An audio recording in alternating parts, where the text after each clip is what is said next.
بسم اللہ الرحمن الرحیم الحمد للہ وکفی وسلام علی عبادہ الذین اصطفی اما بعد اعوذ باللہ من الشیطان الرجیم بسم اللہ الرحمن الرحیم ان الدین عند اللہ الاسلام سبحان ربک رب العزۃ عما یصفون وسلام علی المرسلین والحمد للہ رب العالمین اللهم صل على سيدنا محمد وعلى آل سيدنا محمد وبارك وسلم اللهم صل على سيدنا محمد وعلى آل سيدنا محمد وبارك وسلم اللهم صل على سيدنا محمد وعلى آل سيدنا محمد وبارك وسلم۔ اللہ رب العزت نے ہمیں اپنی قدرت کاملہ سے پیدا فرمایا اور ہمیں نفع اور نقصان سمجھایا۔ انبیاء کرام کے ذریعے سے اپنی منشے کو ہم تک پہنچایا کہ اللہ تعالیٰ کس کام کے کرنے میں خوش ہوتے ہیں اور کس چیز کے کرنے میں ناراض ہوتے ہیں، کس چیز کے اللہ پاک نے ہمیں کرنے کا حکم دیا اور کس چیز سے اللہ پاک نے ہمیں بچنے کا حکم دیا۔ گویا ہمارے جتنے بھی نفع اور نقصان ہیں دنیا آخرت کے، انبیاء کرام نے اپنے زمانے کی امت کو سمجھایا اور ان تعلیمات کو عام کیا۔ انبیاء کرام کے سلسلے میں سب سے آخری نبی محمد عربی صلی اللہ علیہ وسلم ہیں۔ اللہ کے محبوب صلی اللہ علیہ وسلم کے دنیا میں آنے کے بعد اب نبوت ختم ہو چکی، یعنی سلسلہ نبوت ختم ہو چکا، ختم نبوت ہو چکی۔ اب ولایت تو قیامت تک چلتی رہے گی، ولی آتے رہیں گے جاتے رہیں گے، ولایت عام ہے، لیکن نبوت جو ہے انبیاء کرام کا سلسلہ منقطع ہو گیا، ختم ہو گیا۔ اور اللہ کے محبوب صلی اللہ علیہ وسلم جو آخری نبی بن کر دنیا میں تشریف لائے، سب سے چھوٹے سب سے بڑے نبی، سب سے آخری سب کے سردار نبی محمد عربی صلی اللہ علیہ وسلم دنیا سے رخصت ہونے کے بعد اب کوئی نبی آنے والا نہیں ہے۔ البتہ نبوی تعلیمات علماء صلحاء کے ذریعے سے صبح قیامت تک عام ہوتی رہیں گی، لہذا علماء کرام کی جو مجالس منعقد ہوتی ہیں ان مجالس میں ہمیں شرکت کرنی چاہیے، دھیان سے باتوں کو سننا چاہیے۔ ہماری بہت بڑی کمی کوتاہی یہ ہے کہ جس وقت کوئی واعظ ہوتا ہے، نصیحت ہوتی ہے، تو ہم اس وقت جسم سے تو شریک رہتے ہیں لیکن دل سے غائب ہوتے ہیں، روح ہماری یہاں نہیں رہتی۔ گویا تو کئی مرتبہ بولتے ہوئے مقرر کو، خطیب کو، واعظ کو سن بھی رہے ہوتے ہیں، دیکھ بھی رہے ہوتے ہیں، لیکن سمجھتے یہ ہیں کہ یہ کسی اور کو بات کہی جا رہی ہے، مجھے نہیں۔ تو جب ہر آدمی یہ سوچے کہ یہ بات جو کہنے والا کہہ رہا ہے مجھے نہیں کہہ رہا، کسی اور کو کہہ رہا ہے، جی ہر بندہ یہ سوچے تو بتائیے ان باتوں پر عمل پھر کرے گا کون؟ اور اگر سننے والا ہر آدمی اس نیت سے سنے کہ یہ بات میری ضرورت کی ہے، میرے نفع کی ہے، میں عمل کروں گا تو مجھے نفع ہوگا، ہر آدمی اگر یہ سوچے تو انشاءاللہ ان باتوں کا نفع ہوگا اور یہ پورا کا پورا نفع حاصل کرنے والا مجمع کہلائے گا۔ آج ہم دینی محفلوں سے، مجلسوں سے فائدہ اس لیے نہیں اٹھا پا رہے کہ ہم واعظ کو، خطیب کو اپنے لیے ناصح نہیں سمجھتے، دوسروں کے لیے ناصح سمجھتے ہیں کہ یہ دوسروں کو نصیحت کر رہے ہیں۔ اس لیے میں بھی نیت کرتا ہوں کہ پیارے اللہ آپ جو بات ہم سے کہلوائیں اس پر سب سے پہلے اس حدیث کو عمل کرنے کی توفیق عطا فرما، اور سننے والے ہیں ان تمام کو بھی اللہ رب العزت عمل کی توفیق عطا فرمائے۔ میں نے آپ کے سامنے قرآن پاک کی ایک آیت پڑھی، اللہ پاک فرماتے ان الدین عند اللہ الاسلام۔ دین، طریقہ زندگی جس کو اللہ رب العزت نے پسند کیا ہے وہ طریقہ اسلام ہے، وہ اسلام ہے۔ اور ایک جگہ فرمایا کہ جو اس کے علاوہ کوئی دوسرے راستے ڈھونڈتا پھرے گا فلن یقبل منہ، تو ان کو قبول نہیں کیا جائے گا، وہ قابل رد ہوں گے۔ اسلام نے اپنے ماننے والوں کو بلکہ پوری انسانیت کو خطاب کر کے یہ کہا کہ ایک رب کی عبادت کرو جس نے ساری کی ساری مخلوق کو پیدا کیا. سورج، چاند، ستارے، پہاڑ، اشجار، احجار، یہ سارے کی ساری اللہ کی مخلوق ہیں. یہ چوپائے اور دو پائے، یہ سارے کی ساری اللہ کی مخلوق ہیں. یہ نفع دینے والے اور نقصان دینے والے، یہ سب اللہ کی مخلوق ہیں. سانپ کو دیکھ کر ڈر جانا اور اس کے سامنے سجدہ کر ریز ہو جانا، آگ کو دیکھ کر اس کے سامنے نمن کرنا، بہتے دریا کے سامنے جھک جانا اور چڑھتے سورج کو نمسکار کرنا اور اس کی عبادت کرنا، اسلام اس کی اجازت نہیں دیتا. کیوں کہ یہ سارے کی ساری اللہ کی مخلوق ہیں. اگر سورج کو باکمال سمجھا، سورج کو عظیم سمجھا، باکمال سمجھا، تو یہ تو سوچو کہ سورج کو پیدا کس نے کیا؟ جس نے پیدا کیا وہ کتنا باکمال ہوگا. جب سورج کو خوبصورت سمجھ کر، سورج کو طاقتور سمجھ کر، سورج کو عظیم سمجھ کر، سورج کو چڑھتا ہوا دیکھ کر اس کو کمال سمجھ رہے ہیں اور اس کے سامنے جھک رہے ہیں، تو جس نے اس کو چڑھایا، جس نے اس کو پیدا کیا، جس نے اس کو باکمال بنایا، وہ کتنا باکمال ہوگا. تو پھر اسی کی عبادت کرو نا بھائی.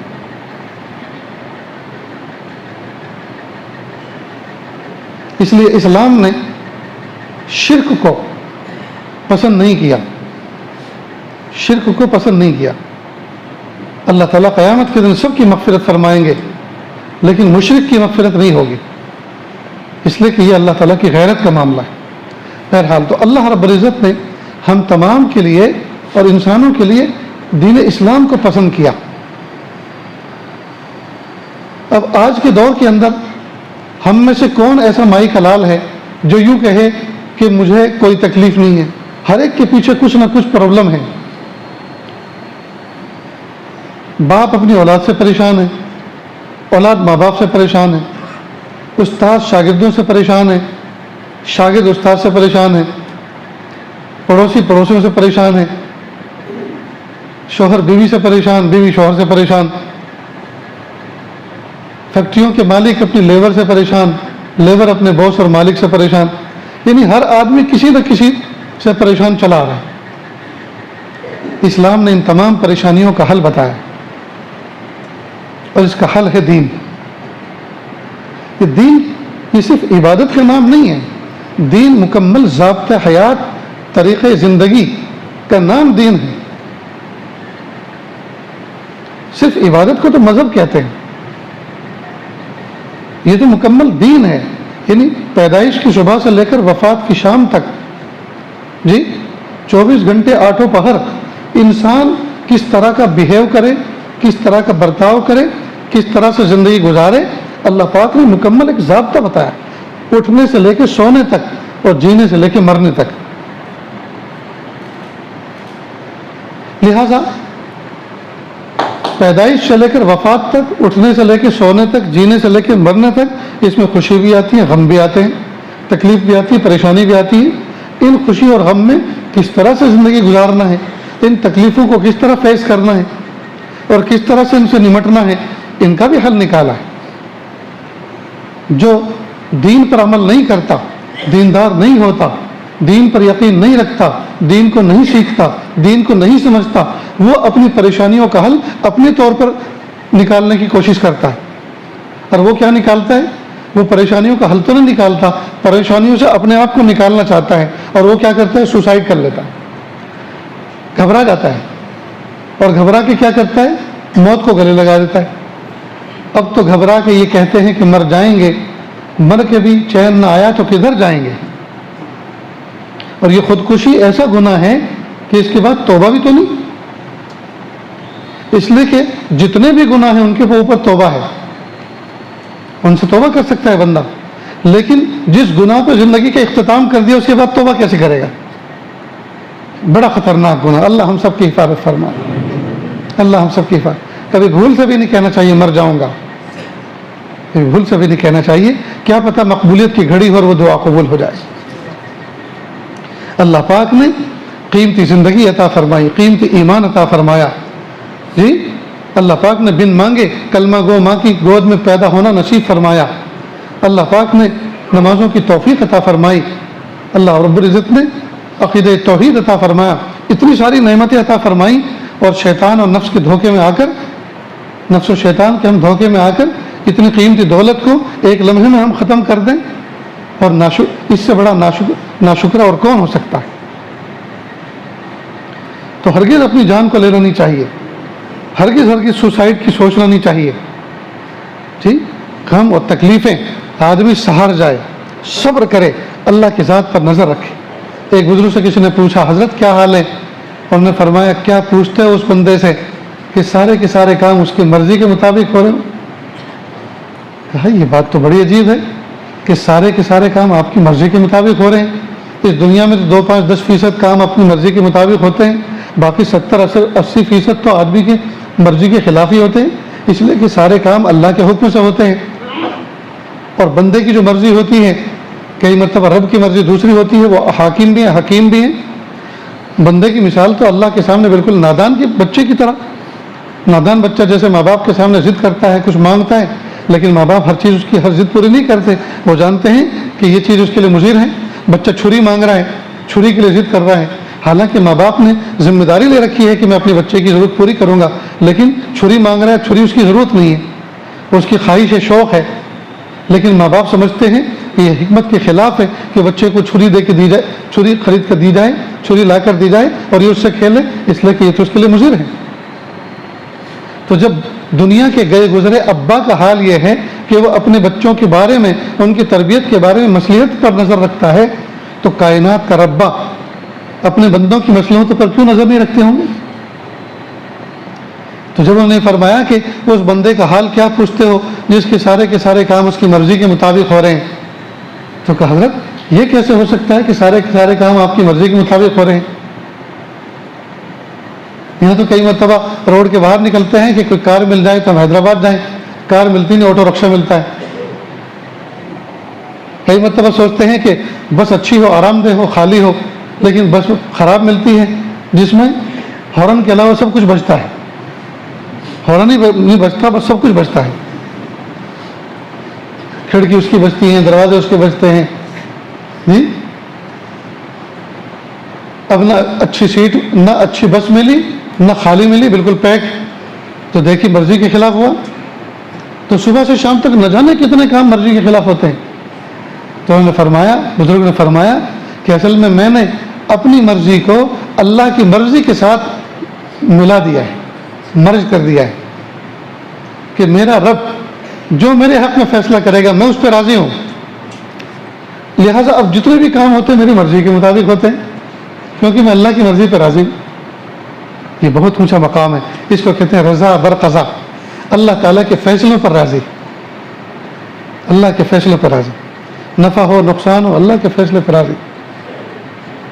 پریشان کون ہوتے ہیں؟ جو ہمیشہ نفع پہ نظر رکھتے ہیں. بزنس مین بھی وہی پریشان ہوتے ہیں جو نفع پہ نظر رکھتے ہیں. جب بھی کوئی پارٹنرشپ کرتا ہے تو پارٹنرشپ کا مطلب یہ ہے کہ نفع نقصان میں ہم دونوں شریک.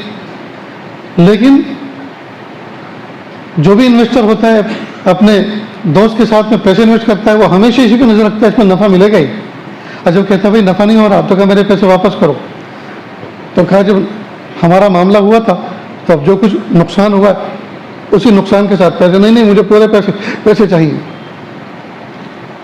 تو کہ اللہ سے ڈر نہیں لگتا کہ مجھے کسی سے ڈر نہیں لگتا، میرے پیسے پورے دو. نعوذ باللہ، ایسے الفاظ کہتے ہیں کہ آخرت پہ یقین نہیں، آخرت میں دیکھا جائے گا میرے پیسے پورے دو. یہ وہ لوگ ہیں جو صرف نفع پہ نظر رکھتے ہیں.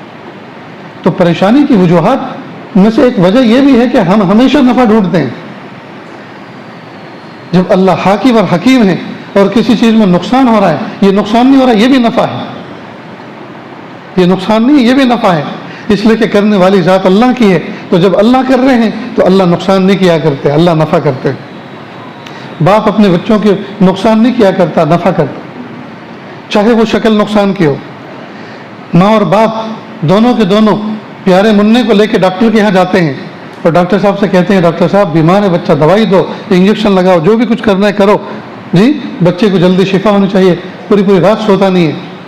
اب پیسے دے کر انجیکشن لگوا رہے ہیں تو ظاہر میں بظاہر ماں باپ تکلیف پہنچا رہے ہیں، لیکن بچے کی کم عقلی میں، بچے کی کم عقل میں، اس کی فہم میں یہ سمجھ میں آ رہا ہے کہ ماں باپ میرے ماں باپ ہو کر مجھے تکلیف دے رہے ہیں، لیکن عقل مندوں کی نظر میں یہ تکلیف نہیں ہے، یہ تکلیف راحت ہے.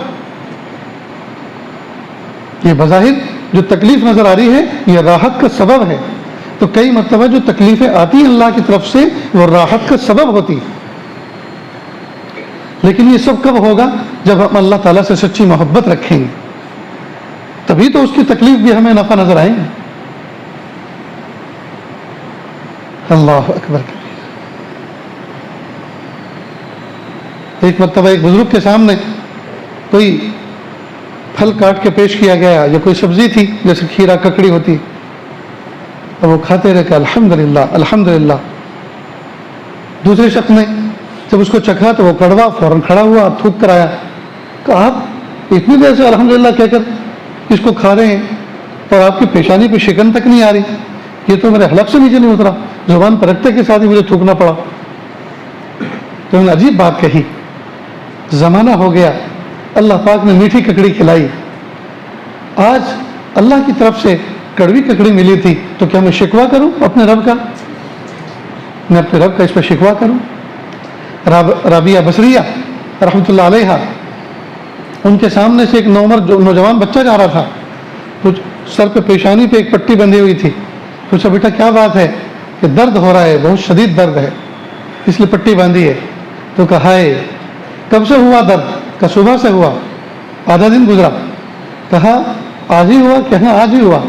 کہ اتنے دن تھے، اتنے دن سے اللہ نے صحت دے رکھی تھی، شکر کی پٹی تو کبھی نہ باندھی، آج آدھا دن درد ہوا تو شکوے کی پٹی باندھ کے چل نکلے، شکوہ کرتے ہوئے کہ میرے رب نے مجھے تکلیف دے رکھی ہے. یہ ان کا ایک حال تھا، یہ ان کا ایک حال تھا. اس کا مطلب یہ نہیں ہے کہ سر دکھ رہا ہو تو آپ پٹی نہ باندھیں، اسباب کے درجے میں تو انہوں نے ایک پیغام دیا کہ ہم اللہ تعالیٰ کی نعمتوں پر بھی شکر کریں.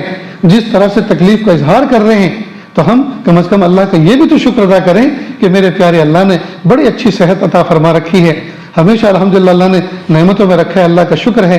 جی بس آج تھوڑا سا درد ہوا ہے، انشاءاللہ یہ بھی ٹھیک ہو جائے. کہنے کا انداز بھی، بیماری بتانے کا انداز بھی اس طرح ہو کہ یہ کوئی ایسی کوئی سنگین چیز نہیں ہے، اللہ نے میرے اوپر کوئی ظلم نہیں کیا ہے. بہرحال دوستو، اور یہ آوازیں جو میری ماں بہنیں سن رہی ہیں وہ دل کے کانوں سے سنیں کہ اللہ رب العزت نے طریقے زندگی جو ہمیں دیا ہے اس کا نام ہے دین اسلام. اور اس دین اسلام کے اندر ہم کس طرح خوشحالی کی زندگی گزاریں، کس طرح سے غموں سے نجات پائیں، کس طرح سے تکلیف سے بچیں، اللہ رب العزت نے پیارے محبوب صلی اللہ علیہ وسلم کے ذریعے سے ہمیں اس کا طریقہ بتایا. جب نعمت کی کنڈیشن ہو، جب اللہ پاک نے نعمتوں کے حالات دے رکھے ہوں تو ہم ان دنوں میں اللہ کا شکر ادا کریں. اور شکر کی فضیلت یہ ہے کہ جب بندہ نعمتوں پر شکر کرتا ہے تو اللہ فرماتے ہیں لئن شکرتم لازیدنکم، اگر تم شکر کرو گے تو میں ضرور بھی ضرور آپ کی نعمتوں میں اضافہ کروں گا. معلوم ہوا شکر سے نعمتوں میں اضافہ ہوتا ہے. اتنی بات سمجھ میں آئی؟ اور جب کبھی کوئی تکلیف آئے تو تکلیف پہ شکوے نہ کرے، تکلیف پہ ناک بھاؤ نہ چڑھائے، تکلیف پہ چپ چاپ اللہ کے فیصلوں پر راضی رہے اور دل ہی دل میں یہ کہے میرے پیارے رب آپ نے جو تکلیف مجھ پر بھیجی، آپ نے جو بیماری بھیجی، آپ کی طرف سے جو حادثہ مجھے لاحق ہوا، یا اللہ میں تو اس سے بھی بڑے کا مستحق تھا، یہ تو بہت چھوٹا آیا، لیکن میرے پیارے رب نہ میں بڑے کو سہار سکتا ہوں نہ اس چھوٹے سے نمٹ سکتا ہوں. میرے پیارے اللہ عافیت کے ساتھ ان حالات کو شکر کے حالات سے بدل دیجیے، عافیت کے ساتھ ان حالات کو شکر کے حالات سے بدل دیجیے.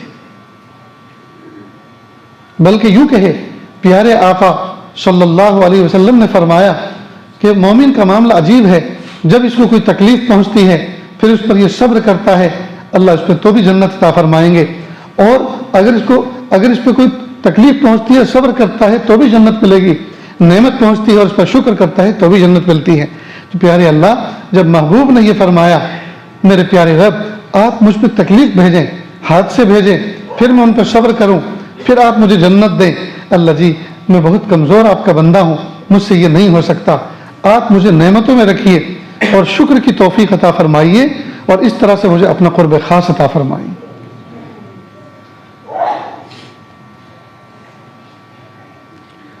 یہ ہے اللہ تعالیٰ کا قرب حاصل کرنے کا طریقہ۔ دوسری بات یہ کہ دوستو، اللہ رب العزت نے پھر نعمتیں دینے کے بعد اللہ رب العزت ہم سے کچھ چاہ رہے ہیں۔ نعمت دینے کے بعد پیارے اللہ ہم سے کچھ چاہ رہے ہیں، میرے بندو میں نے جو تمہیں نعمتیں دی ہیں ان نعمتوں کو اپنے تک محدود مت رکھو، ان کو ذرا اپنی ذات کو نافع بناؤ، اپنی ذات کو نفع پہنچانے والے بناؤ اور دوسروں تک بھی اس نفع کو پہنچاؤ۔ میں آپ کے ہاتھ کو ذریعہ بنانا چاہتا ہوں دوسرے تک راحت پہنچانے کا۔ کیا تمہیں یہ بات تمہیں پسند نہیں ہے کہ میں تمہیں نعمتیں دوں اور تمہارے ہاتھوں سے یہ نعمتیں پھر دوسرے بندوں تک پہنچے؟ یاد رکھیں دوستو، اللہ تعالیٰ نے ضرورتیں کامن بنائی ہیں۔ مثلا 2 روٹی 2 بوٹی 1 گلاس پانی، یہ ہم تمام کی ضرورت ہے، اور یہ ضرورت کھانے پینے کی اللہ پاک 5,000 10,000 روپے سیلری کمانے والے کو بھی پوری کر رہے ہیں، اور جو مہینے کی 1 لاکھ 2 لاکھ 1.5 لاکھ سیلری حاصل کر رہا ہے اس کی بھی ضرورتیں پوری ہو رہی ہیں۔ ایسا نہیں ہے کہ انکم بڑھتی ہے تو خوراک بڑھ جاتی ہے، خوراک بڑھتی نہیں ہے، بلکہ تجربات کچھ اور بتا رہے ہیں، انکم بڑھتی ہے تو خوراک گھٹتی ہے۔ کیوں؟ اس لیے کہ جب انکم بڑھتی ہے، بزنس بڑھتا ہے تو ٹینشن بھی بڑھتے ہیں، اور جب ٹینشن بڑھتے ہیں تو شوگر بڑھتی ہے، جب شوگر بڑھتی ہے تو میٹھا گھٹتا ہے جی، اور آگے بڑھتے ہیں جی، کوئی زخم لگا تو پھر السر ہو جاتا ہے، السر ہو جاتا ہے تو نمک اور مرچ کم ہو جاتی ہے۔ تو یہی تو 2 ذائقے تھے، ٹیسٹ تھے، ایک تو اسپائسی اور ایک میٹھا، یہی تو 2 ذائقے تھے، ایک میٹھا تھا اور ایک نمکین تھا، اور دونوں سے پرہیز۔ تو اب پھر ہائے ہائے کرنے کا کیا فائدہ بھائی؟ خیر، تو ایسا نہیں ہے کہ جس آدمی کی انکم بڑھ رہی ہے اس کی خوراک بڑھ رہی ہے، نہیں۔ امریکہ کا وزیر اعظم ہو یا ہندوستان کا فقیر اعظم، اب کون فقیر اعظم ہے وہ میں نہیں کہتا، وہ بھی وہی کھاتا ہے جو یہ کھاتا ہے، اور یہ بھی وہی کھاتا ہے جو وہ کھاتا ہے، وہ بھی دال روٹی کھاتا ہے، یہ بھی دال روٹی کھاتا ہے جی۔ تو انکم بڑھنے سے ایسا نہیں ہے کہ سونے چاندی کے لقمے کھانے شروع کرتے ہیں، ہیرے جواہرات کے جی، مرچ مسالوں کی جگہ ہیرے جواہرات ڈالے جاتے ہیں، ایسا نہیں ہے۔ اللہ تعالیٰ نے ضرورتوں کو کامن بنایا ہے۔ اب سوال یہ پیدا ہوتا ہے جب انکم بڑھی ہوئی ہے اور ضرورتیں تو کامن ہیں، تھوڑے سے پیسوں میں پوری ہو جاتی ہیں، انکم بڑھنے سے خوراک نہیں بڑھتی، اتنی رہتی ہے، تو اب یہ جو اللہ پاک نے زیادہ دیا ہے یہ کس لیے دیا ہے؟ ہاں، یہ آزمائش ہے۔ اللہ اس میں دیکھنا چاہتے ہیں یہ میرا بندہ میری دی ہوئی نعمتوں کو کس میں استعمال کر رہا ہے، کیا شوق کر رہا ہے پورے؟ کبھی گھڑی بدلتا ہے، کبھی فون بدلتا ہے، کبھی جوتے چپل بدلتا ہے، کبھی چشمہ بدلتا ہے جی، کبھی لباس بدلتا ہے، کبھی گاڑی بدلتا ہے، کبھی گھر بدلتا ہے، اور آخر میں کبھی بیوی بدلتا ہے۔ یہ مالداروں کے چوچلے ہیں، جہاں 2 پیسے آئے تو وہ سوچتا ہے کہ یہ بیوی ذرا بڈھی ہو گئی اب دوسری بدلتے ہیں، تو بھی تو بڈھا ہو گیا ہے، تجھے اگر کوئی بدل دے تو ہائے ہائے۔ میرے بھائیو، میں 2 ہاتھ جوڑ کے آپ سے کہتا ہوں اللہ کی نعمتوں کو قدر کرو، اللہ کی نعمتوں پہ شکر کرو، اللہ کی نعمتوں کا مس یوز مت کرو، اللہ کی نعمتوں کو اللہ کی رضا میں استعمال کرو جی، اللہ کی محبت میں استعمال کرو۔ یاد رکھنا، اگر اللہ تعالیٰ کی نعمتوں کو اللہ کے بتلائے ہوئے طریقوں میں استعمال نہیں کرو گے، پھر ایسی ایسی جگہ استعمال ہوں گی تو دنیا تماشا دیکھے گی، کہیں عدالتوں میں استعمال ہوگی، کہیں ڈاکٹروں کی یہاں استعمال ہوگی، لائن لگا کے کھڑے ہوں گے، کہیں انکم ٹیکس کی ریٹ پڑے گی، نہ جانے کیا کیا ہوگا۔ اللہ حفاظت فرمائے، مجھے تو کہتے بھی شرم آتی ہے اور ڈر لگتا ہے۔ کیوں؟ اس لیے کہ اس رزق کو، اس دولت کو جائز طریقے سے، جائز جگہوں پر، جہاں اللہ تعالیٰ جہاں خرچ کرنے کی اللہ نے فضیلتیں دی ہیں، اور جہاں خرچ کرنے پر اللہ تعالیٰ کی طرف سے برکتوں کے ساتھ واپس نفع کے ساتھ لوٹانے کے وعدے ہیں، وہاں استعمال نہیں کریں گے تو ایسی جگہ استعمال ہوں گی جہاں پلٹ کے کوئی شکریہ بھی ادا نہیں کرے گا۔ کوئی آدمی سنا رہے تھے بمبئی کی طرف کا واقعہ کہ کسی جگہ کا، بلڈنگ کا، کس جگہ کا کوئی پلان پاس کرنا تھا، تو اس علاقے کا جو آدمی تھا، بہت سال پہلے کی بات ہے، جو آدمی تھا اس نے کہا اتنے لاکھ دو، تو وہ جھولا بھر کے لے کر گیا، تو اس کی جو اسسٹنٹ تھی، پی اے تھی، جو بھی تھا، لیڈی تھی، ڈیڈی تھی، کون تھا، وہ آئے تو کہا یہ لو اور میں چلتا ہوں۔ کہاں چلتے ہو؟ بیٹھو۔